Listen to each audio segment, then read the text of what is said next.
नमस्कार साथियों, मैं हूं देविंदर शर्मा और आप देखना शुरू कर चुके हैं हमारा यूट्यूब चैनल देविंदर की पोस्ट। साथियों, विधानसभा चुनाव 2022 के दौरान गौतम बुद्ध जिले की जेवर विधानसभा सीट काफ़ी सुर्खियों में रही। यह विधानसभा सीट पहली बार चर्चा में तब आई जब गुर्जर समाज के कद्दावर नेता अवतार सिंह भड़ाना को राष्ट्रीय लोकदल ने यहां से अपना प्रत्याशी घोषित किया। अवतार सिंह भड़ाना ने बाकायदा इस सीट पर अपना नामांकन किया और चुनाव प्रचार जारी रखा। 2 दिन पूर्व सुबह सुबह खबर आई कि अवतार सिंह भड़ाना कोरोना संक्रमित है, जिसके चलते उन्होंने चुनाव मैदान से खुद को हटाने की घोषणा की है। लेकिन साथियों, उन्होंने अपने निर्णय को शाम होते होते बदल दिया तथा ट्वीट के जरिए लोगों को बताया कि वह चुनाव मैदान से बाहर नहीं है, वह हर हाल में चुनाव लड़ेंगे। साथियों, अवतार सिंह भड़ाना की राजनीतिक शैली राजनीतिक समझौतावादी रही है। वह धन बल के आधार पर किसी भी चुनाव को जीतने का मादा रखते हैं।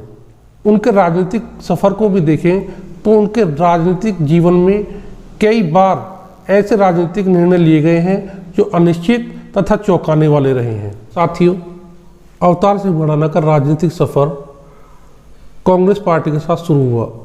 साल 1984 से 1986 के दौरान वह हरियाणा कांग्रेस कमेटी में संयुक्त सचिव के पद पर कार्यरत रहे। साल 1987 में हरियाणा कांग्रेस कमेटी में उन्हें संगठन सचिव के पद पर नियुक्त किया गया। साथियों, साल 1988 में हरियाणा के तत्काल मुख्यमंत्री चौधरी देवीलाल ने उन्हें महज 31 साल की उम्र में अपने मंत्रिमंडल में स्थान दिया और उन्हें शहरी स्थानीय निकाय मंत्री बनाया। हालांकि जानकार बताते हैं कि चौधरी देवीलाल के पुत्र तथा लंबे समय तक हरियाणा के मुख्यमंत्री रहे ओम प्रकाश चौटाला के विरोध के कारण उन्हें महज 6 महीने के बाद ही मंत्रिमंडल से बाहर कर दिया गया। इसके बाद अवतार सिंह भड़ाना ने राजस्थान का रुख किया और साल 1989 में जनता दल के टिकट पर कांग्रेस के कद्दावर नेता राजेश पायलट के सामने चुनाव लड़े और वहां पर वह चुनाव हार गए। इसके बाद उन्होंने पुनः कांग्रेस का दामन थामा और साल 1991 में फरीदाबाद लोकसभा सीट से कांग्रेस के टिकट पर चुनाव लड़े। यहां से वह चुनाव जीते। 1996 में अवतार सिंह भड़ाना कांग्रेस के टिकट पर पुनः फरीदाबाद लोकसभा सीट से चुनाव लड़े, लेकिन इस बार उन्हें भारतीय जनता पार्टी के प्रत्याशी रामचंद्र बैंदा से हार का सामना करना पड़ा। इस हार का अवतार सिंह भड़ाना के ऊपर बहुत प्रभाव पड़ा और आगामी साल 1998 में होने वाले लोकसभा चुनाव में कांग्रेस पार्टी ने उन्हें फरीदाबाद सीट से अपना उम्मीदवार नहीं बनाया, जिसके चलते उन्होंने समाजवादी जनता पार्टी का दामन थामा और समाजवादी जनता पार्टी के टिकट पर फरीदाबाद से लोकसभा का चुनाव लड़ा। इस बार भी उन्हें भारतीय जनता पार्टी के प्रत्याशी रामचंद्र बैंदा के हाथों हार का सामना करना पड़ा। इस चुनाव के बाद पुनः अवतार सिंह भड़ाना ने कांग्रेस पार्टी ज्वाइन की, लेकिन इस बार कांग्रेस पार्टी ने उन्हें फरीदाबाद के स्थान पर उत्तर प्रदेश की मेरठ लोकसभा सीट से चुनाव लड़ाने का फैसला किया। साथियों, यह वह चुनाव है जो अवतार सिंह भड़ाना के राजनीतिक करियर में हमेशा याद किया जाएगा। अवतार सिंह भड़ाना ने महज 15 दिन के अंदर मेरठ लोकसभा सीट पर भारतीय जनता पार्टी के 3 बार के सिटिंग एमपी अमरपाल सिंह को चुनाव हरा दिया। इस चुनाव के बाद अवतार सिंह भड़ाना का राजनीतिक कद काफ़ी बढ़ गया। साल 2004 में हुए लोकसभा चुनाव में कांग्रेस हाईकमान ने अवतार सिंह भड़ाना की लोकसभा सीट को दोबारा बदला और उन्हें फरीदाबाद लोकसभा सीट से चुनाव लड़ाने का फैसला किया। इस लोकसभा सीट पर उन्होंने अच्छे खासे मतों से जीत दर्ज की।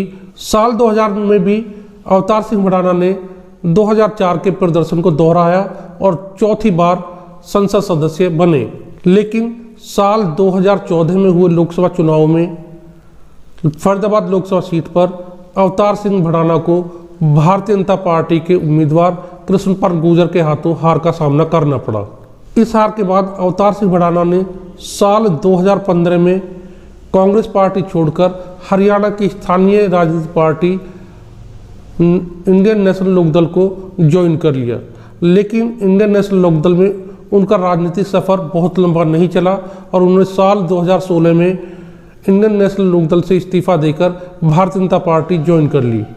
भारतीय जनता पार्टी ने उन्हें अपनी राष्ट्रीय कार्यकारिणी का सदस्य भी बनाया।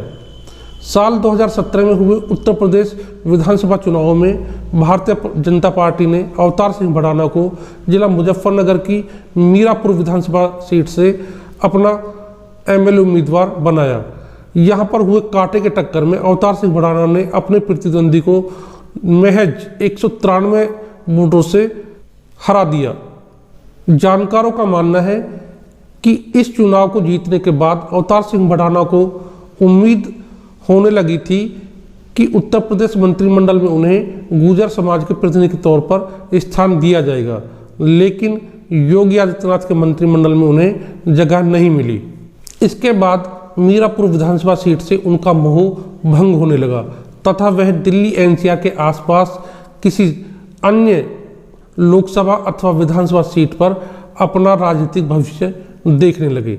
इसी दौरान साल 2019 में हुए लोकसभा चुनावों में मीरापुर सीट पर भारतीय जनता पार्टी के विधायक पद पर रहते हुए अवतार सिंह भड़ाना ने कांग्रेस के सिंबल पर फरीदाबाद से चुनाव लड़ा, लेकिन इस चुनाव में उन्हें भारतीय जनता पार्टी के उम्मीदवार कृष्णपाल गुर्जर से हार का सामना करना पड़ा। साथियों, भारत के इतिहास में शायद यह पहला मौका हो जब किसी पार्टी का उम्मीदवार पद पर रहते हुए तथा पार्टी की सदस्यता रखते हुए किसी दूसरी पार्टी के उम्मीदवार के तौर पर अपने ही पार्टी के खिलाफ चुनाव मैदान में उतरा हो। हालांकि इस घटना के बाद यह तय हो गया था कि भारतीय जनता पार्टी अवतार सिंह भड़ाना के ऊपर अन्य किसी चुनाव में दाव नहीं लगाएगी। इस बात का अवतार सिंह भड़ाना को भी भली भांति आभास हो चुका था। इसी के चलते वह किसी नई राजनीतिक मंजिल की तलाश कर रहे थे। इसी दौरान सितंबर 2021 में गौतम बुद्ध नगर के दादरी में हुए भोज विवाद के कारण उन्होंने अपनी जाति के सम्मान की लड़ाई के नाम पर पार्टी से इस्तीफा दे दिया। हालांकि 3 कृषि कानूनों को लेकर भी वह अपनी पार्टी के खिलाफ मुखर आवाज उठाते रहे, अपनी पार्टी पर निशाना साधते रहे। हरियाणा में अपनी ही पार्टी के मुख्यमंत्री मनोहर लाल खट्टर पर उन्होंने कई बार निशाना साधा तथा 26 जनवरी पर मनोहर लाल खट्टर तथा उनके पूरे मंत्रिमंडल को कहीं भी ध्वजारोहण नहीं करने दिए जाने की धमकी तक दे डाली। साथियों, 2022 के उत्तर प्रदेश विधानसभा चुनाव से पूर्व अवतार सिंह भड़ाना ने भारतीय जनता पार्टी छोड़कर राष्ट्रीय लोकदल का दामन थाम लिया। 2022 के चुनाव में राष्ट्रीय लोकदल और समाजवादी पार्टी मिलकर चुनाव लड़ रहे हैं। इस दौरान दोनों के बीच हुए सीटों के बंटवारे में गौतम बुद्ध नगर की जेवर विधानसभा सीट राष्ट्रीय लोकदल के हिस्से में आई और राष्ट्रीय लोकदल ने यहां से अवतार सिंह भड़ाना को चुनाव लड़ाने का फैसला किया।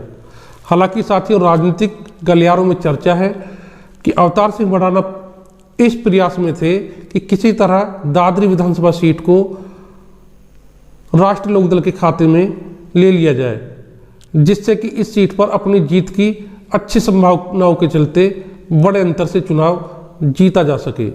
साथियों, बता दें कि दादरी विधानसभा गुर्जर बाहुल्य विधानसभा है। साथियों, अवतार सिंह भड़ाना की राजनीतिक शैली एवं संसाधनों का समुचित उपयोग के कारण जेवर विधानसभा सीट पर अवतार सिंह भड़ाना और भारतीय जनता पार्टी के सिटिंग एमएलए धीरेन्द्र सिंह के बीच रोचक मुकाबला होने की पूरी संभावना है।